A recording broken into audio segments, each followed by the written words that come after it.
Good morning, everybody. This is Marshall with Hiner Outdoor Living. We are starting our first project of the year, 2022. Looking forward to everything that's coming, and I'm also looking forward to this project. I got a call from the client. There's a couple things that she had issues with of this water feature. The biggest one is that it leaked. She couldn't run it all but a day before she had to take the hose out and fill it up again. And it is a big basin. That's a lot of water loss. So that was one of the main priorities. Another priority of hers is she just hated the look of this water feature. There's so many little rocks stacked up on one another, and she took a look at our Instagram and saw some of our previous work of even the stuff that we've actually done right up the street, and she's like, that's what I want. I want those bigger boulders. I want it natural. I can't stand looking at all of this pile of rock, is how she described it, just a pile of rock, and that is not what we're here to do.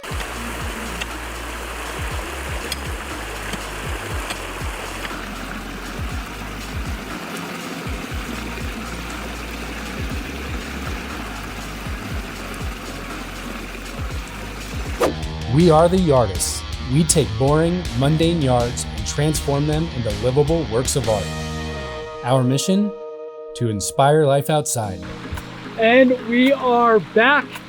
Omar did this project last year, and this year we are finally going to soften the rock work up with some terrestrial plants.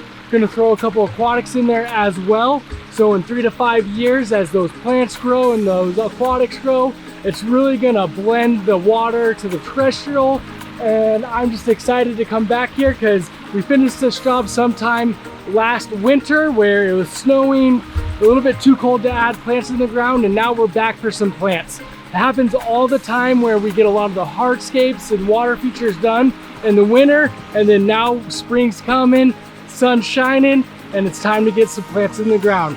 I'm really excited to see this one come together, bringing this water feature to life.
All right, so I got these plants placed. We have a variety of different colors coming in, some deep purples, light purples, orange, lime green, got some white flowers going in here, yellow flowers. How we typically like to field place these plants is some of the taller shrubs in the back with some grasses, and then kind of go to your medium, low height, so that way it gives it that nice layer. And we are gonna go ahead, get these in the ground, get the drip ran, make sure that these plants have good soil to really soften up these edges.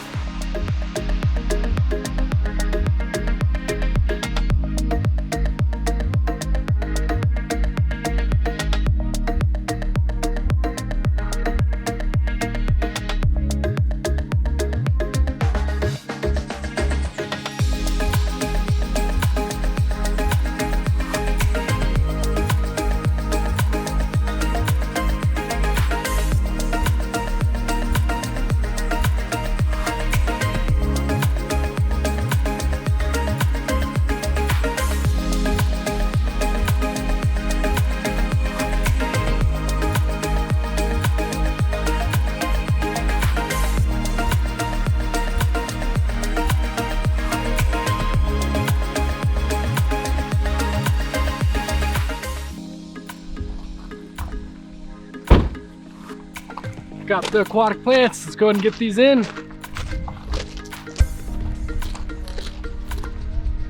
I have a few types going in here, just 3. It's not a huge water feature, so we don't want to overload it with too many different varieties, but I have some zebra rush to get the height.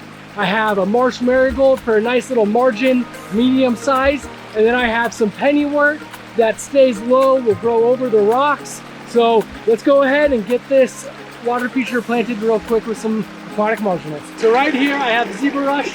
It gets really tall, about 2 to 4 feet fully mature. It will really spread this area out.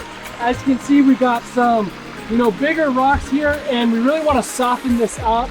I love how Omar designed this water feature with the stream coming this way, but he did a nice little pooling area for plants just like this. If you want a little bit more of an in-depth how-to on how to install marginal aquatics, there is a link in the bio. We did a little 3-minute video going in depth on how we install these marginals.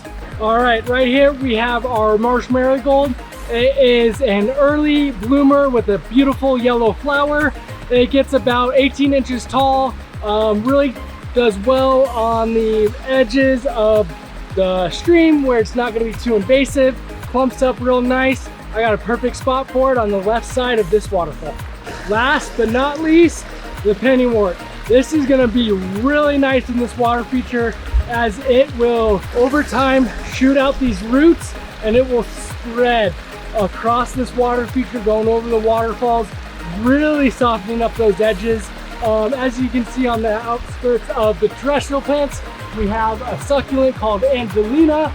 So when these start growing in over the water feature and this starts growing in inside of the water feature, that's really gonna start blending this water feature together with the land to where you have no idea where the water starts and the land begins, totally naturalizing this water feature. So this plant right here is really going to transform this space.